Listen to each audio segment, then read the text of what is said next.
And I think what's so incredible about being able to build in tech is that you feel like you can do anything. Nothing seems too far out of reach. If you have an idea, you could just crack on and see if you can build it. And I think that's probably a sentiment that most people in tech share, is that you have the power to build your vision. And that's just a very powerful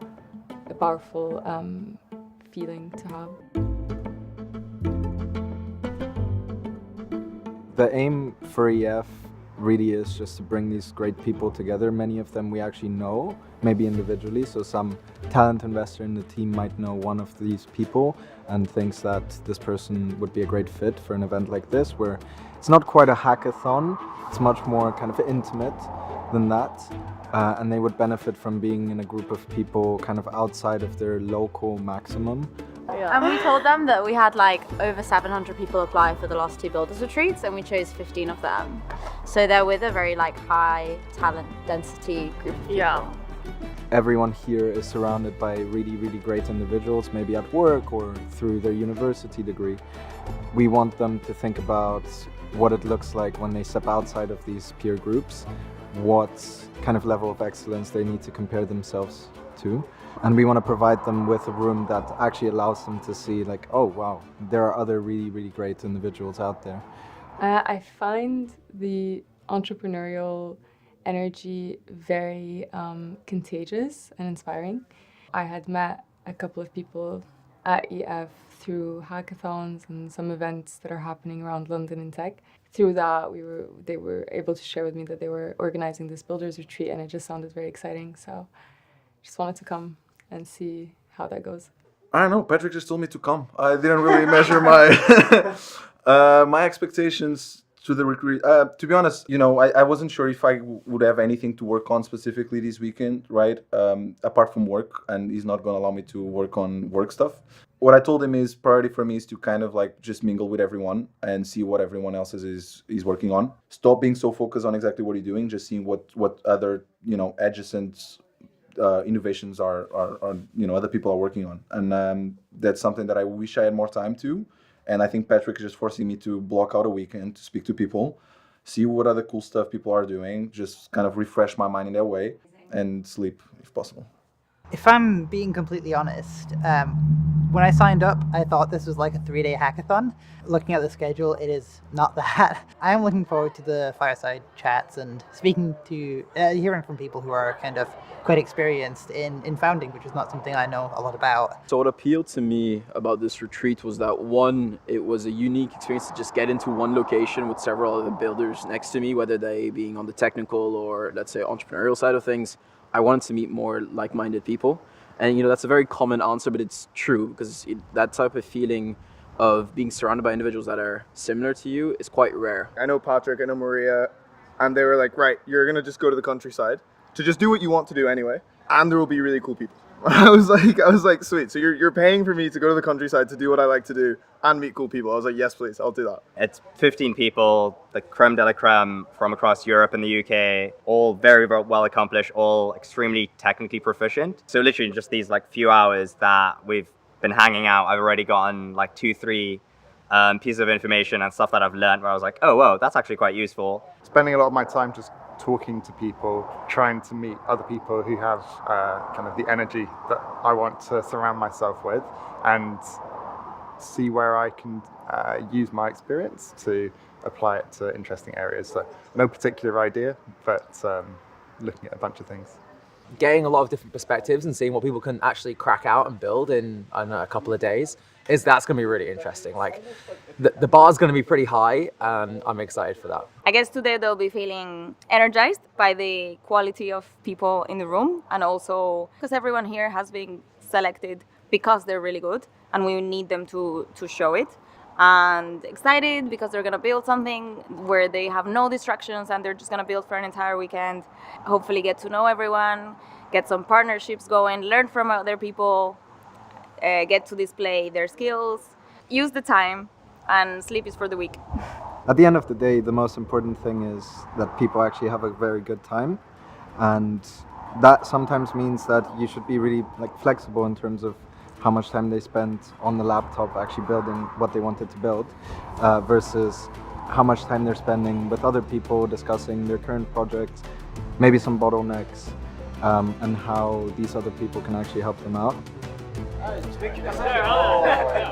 No one gonna be lower. 8 minutes. Yes, let's go. I knew that. Well done, Chris. Well played. And now Vita. Good call. Good call.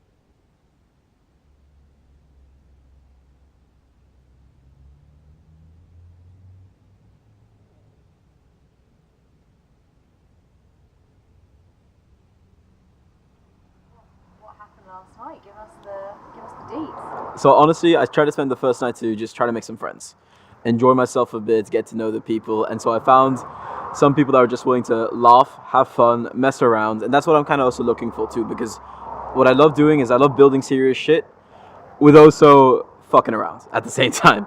And so I'm glad I found some other people that are willing to do that at the same time. You know, there are many other crack people that are just focusing fully on building from the get-go. I wanted to start off chill, and then having those friends in mind, those relationships that can span long term. Today I can just go full in and work. So I did not come with concrete ideas. I have an idea in what the direction I want to go. Like I want to build something for some B2B things and maybe something that I will turn to a product, but nothing very concrete yet, no. It was quite nice having the train ride. I had like 2 hours just to not have like bad Wi-Fi and just write notes. So I think I've got like a decent plan, at least right now. Come back to me in 3 days' time when everything's failed. And yeah, we'll see how it goes. So I was coming to this retreat with certain like ideas for pivots that I would be exploring after the retreat as well. But now listening to the story of different people, I think there are like a lot of good ideas to collaborate with and kind of build this relationship and take this relationship away from the retreat once we come back to London. Yeah, so what I'm thinking about building this weekend, I've been doing a lot of work with MCP. So we're working on making an integrations hub that allows anyone to create their own AI integrations and connect them to platforms like Claude Desktop or to Cursor or to like another AI like client. So it's quite techy, but it should be fun. And the end goal is to let my like grandma be able to, I don't know, order her shopping with AI in a chat application would be pretty cool. But we've got quite a long way to go till then. Most people at the start were already heads down building. Maybe less so actually than we expected, but once we kind of told people this is what they're here for and that loads of people, you know, wanted to be part of this, I think people started like really taking it very seriously. I made it late to the house, so the idea I had is something that maybe took a bit more time than what I'll be having. So instead I joined a friend of mine that was also in the house, and we'll be working together in the same project, which was kind of it's something that both of us have been wanted to work on and get into for a while, and this felt like the best time to actually do that. So I've been working with Carlos, who's also from the same university as I am, and we've been working in the same teams for our different associations. Essentially what we wanted to do was use something called Gaussian splatting, where we go from 2D to 3D. So what we want to do is essentially, let's say you get a 3D model of this room itself, such that we can actually annotate different parts of the room, which can help with different architecture planning, etc.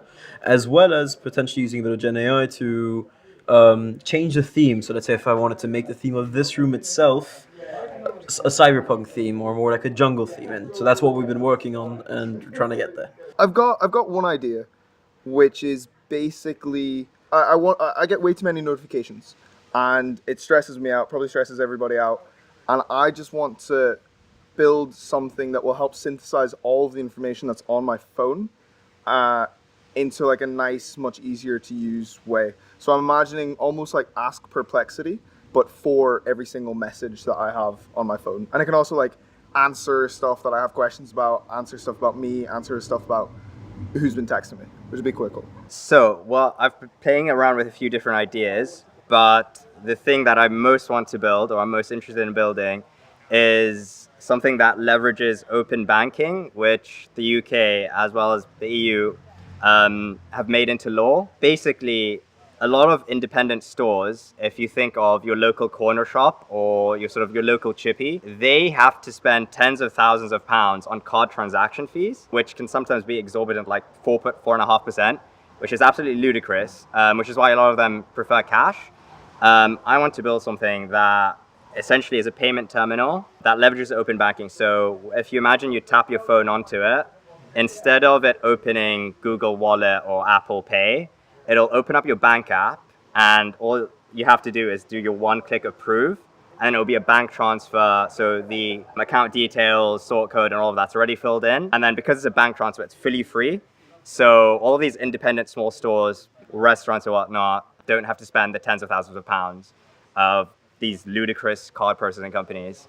I'm thinking like, I had this idea of like founding a company at some point, but a lot of it is just like who you know, and there's a scene in London, and I'm trying to worm my way into that in some ways. So I've been working on something with a mate of mine who works at a VC, sort of automating some of his workflow and some of the like research parts of his job. I have a prototype of that that's like a little shitty, and I'm gonna try out like a few new technologies to make it a bit more production grade. I think it's really rare that you're in a room with people who are like incredibly talented, incredibly smart, have done like very interesting and like relatable and relevant things to you. This is a room of like extremely skilled software engineers who work at like some of the top tech companies in the world. And what I've just been telling them is like, this is your chance to like extract value from the people around you. So I think everybody has kind of a different kind of help that they can give.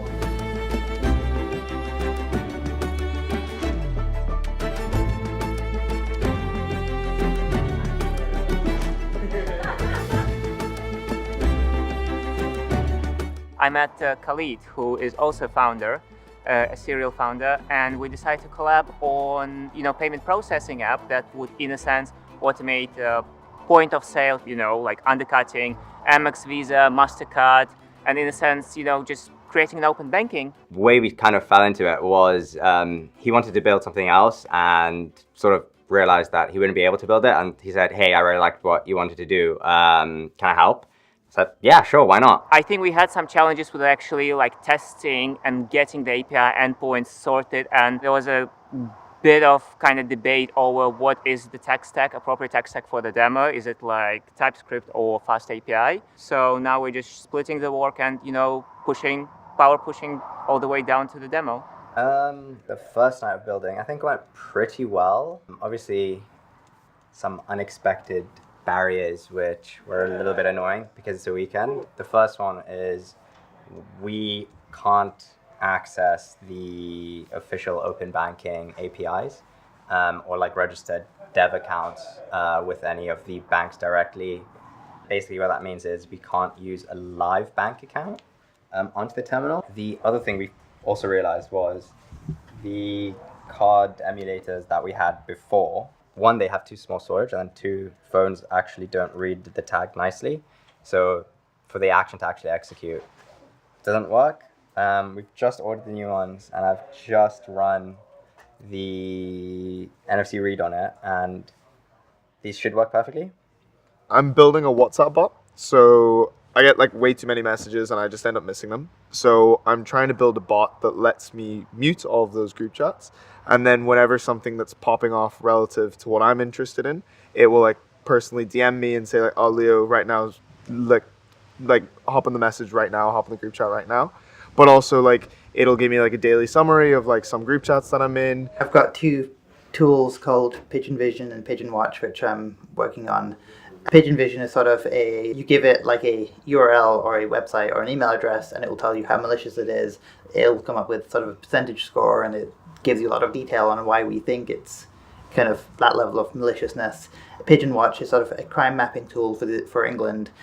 In terms of progress, I've sort of added more integrations with Pigeon Vision, and I'm working on sort of an email authentication thing for getting an API key, which will be rate limited because the actual sort of API used by the website is behind turnstile for each query, so you can't just sort of spam that with requests automatically.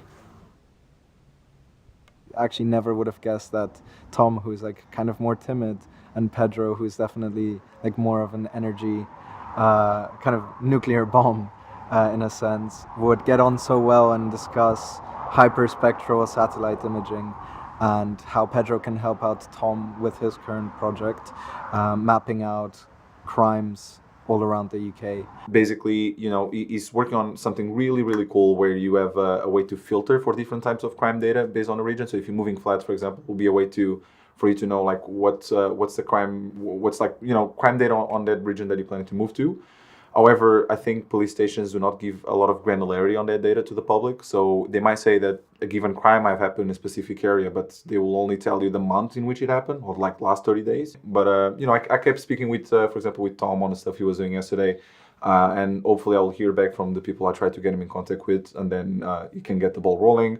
Or, for example, the other guys that were working on like the open banking stuff, like unfortunately there's not much I can do over the weekend, but then next week I hope I can put them in contact with people that might be able to see if there's anything that can be unblocked. There's a thing that people might have heard about, it's called the internet, and there are sometimes bad things on the internet. I built a tool which you give it a thing and it will tell you if it's bad, if it's on the internet. Can you give us an example? Yeah, so I mean, you could have, say, a URL that you've been sent and you might think it's dodgy. If you throw it into here, it'll check a bunch of sources, the sources have weights, and they'll give a certainty for how malicious that specific source thinks that thing is. The state where we are right now to, you know, tomorrow's demo is really providing some UI analytics for merchants. So like enabling merchants to actually analyze, you know, all the transactions that go through their terminals and own this data instead of actually, you know, relying on Square or like another terminal company to actually, or SumUp to actually, you know, buy this data at additional cost. So that would be quite nice, as well as just doing some cleaning, you know, ETL cleaning, piping, just, you know, some edge cases testing, as well as yesterday Khalid ordered a new NFC terminal. We had some debate over whether the demo should be just phone to phone using NFC integrated functions, or we should just like use actual external NFC reader that could be plugged into a laptop. So that was an interesting take, but you know, that's the bridge we're about to cross. We've managed to get the amount in there, the reference, all of that stuff, and they just have to click confirm. And then on the other end, we do get the confirmation as well on the merchant's terminal. It's like, yes, the payment has come through. So pretty much everything done. For proof of concept, we do now know that it's technically viable to have basically fee-free, easy payment everywhere in the UK and Europe. I used to think it was just because they didn't want to pay tax. So it's just like bring in cash and we don't declare it. But apparently it isn't. It's because they want to avoid these ludicrous fees. What I've been building, I've essentially rebuilt everything that I had before from scratch using a few new technologies or different ways of doing it. Essentially what we've got here is a file system on the left and a chat system. By the end of the day, by the demo, I'm going to sort of put that into a nicer UI so that you can see what's being generated. But essentially what happens is we take folders, and then what we do is we attach assistants to folders. So you can add any number of assistants that do specific processes that you're trying to automate. You can attach them to folders. So let's throw in object artifact if it works. What I've been doing most of the weekend is sort of the infrastructure around it to make sure that like the system can actually work and is extensible. I spent like 2 hours just on my laptop mapping out like an actual to-do list, which is, I never do that essentially. What the agents are doing is pretty generic right now. It's just summarizing things, but I've kind of built the building blocks of the system to hopefully enable people to start to create their own agents here or their own assistants here and do more of their work more easily. Today I'm gonna like work on how people can like generate these integrations, like just using AI. The difficult thing is gonna be with the user experience. How do we make that feel nice to like go through the application? Been building some like UX improvements with my integration hub. So you can now open these integrations, like directly connect them to some of the popular apps like Cursor and Claude. Yeah, still on the mission to make it easy for my grandma to use. Not quite there yet. Still got a long way to go, if I'm quite completely honest. Nice to get first few users as well. We're gonna go publicly launch it next week, I think, if I get my act together. It's super easy to use the amenities and like hang out and go to the pool and not get anything done, but then you'll have nothing to show for demos, and no one wants that. So yeah, use the demo as a forcing function. So I wanted to make something that allowed people to actually create their own integrations. So the idea is that my grandma could do this. At the moment, she definitely couldn't, but we're gonna move there. I have faith. I've been trying to work on kind of like a system that can use phones to go through iOS applications, figure out what they do, and then try and find bugs in them. And honestly, it was kind of probably late night, 12 o'clock last night, when I was in that room over there with Leo and Patrick, and we were going through some of the stuff that I'd been doing. And Patrick said, "Hey, have you tried just feeding all the video into Gemini?" It did everything that I was trying to do anyway, so that was quite a big learning. Just a quick one, because we're at time. What have you learned through building it? But things never go the way you expect them to. I think, or at least I try to be, sort of, intellectually honest, in the sense that I think that the best idea should always win, no matter sort of who it comes from.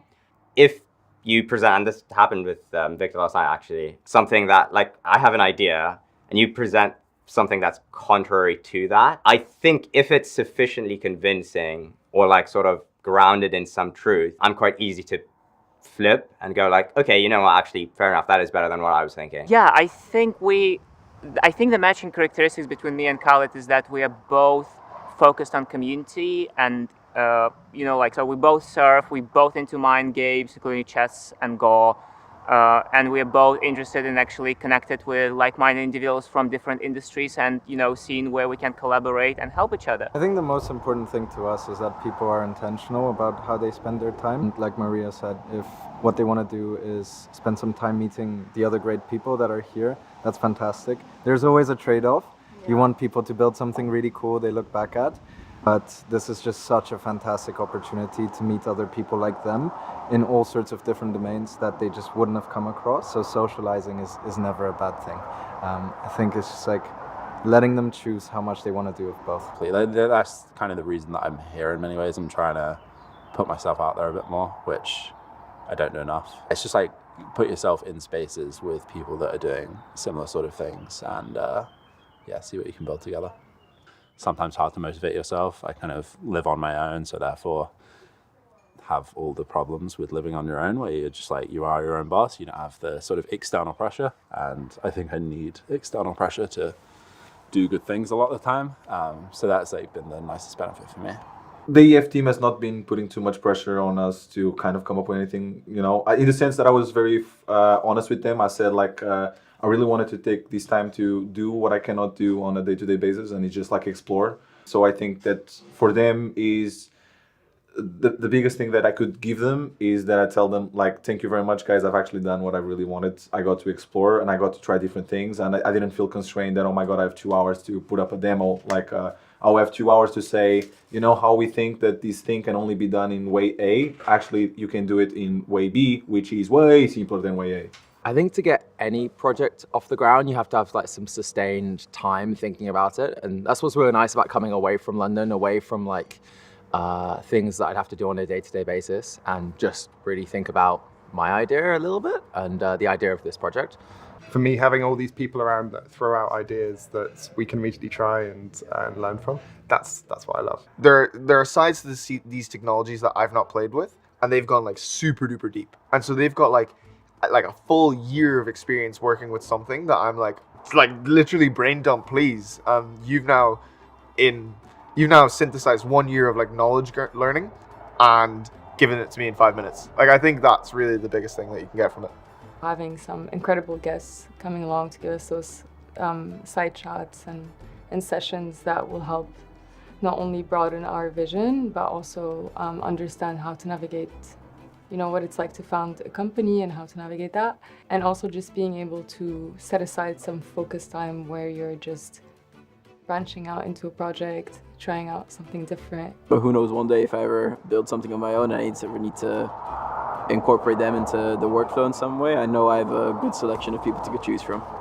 Yeah, I would say that it's mostly like the connections made and the conversations with. Like I had a really good conversation with Tom yesterday. It was really interesting to see how he's doing stuff, where he's coming from. He also came here with not having something commercial in mind, but just building something and talking to people.